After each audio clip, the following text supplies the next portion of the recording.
Hello everyone, welcome to my channel.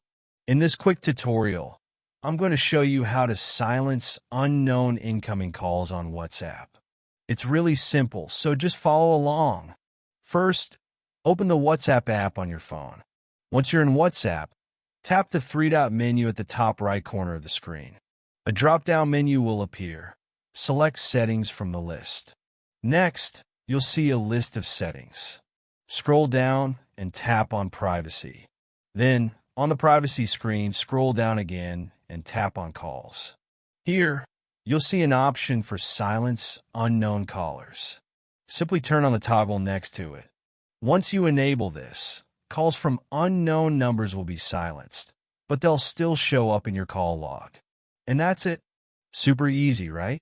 If you found this tutorial helpful, make sure to hit like and subscribe for more tips and tricks. Thanks for watching.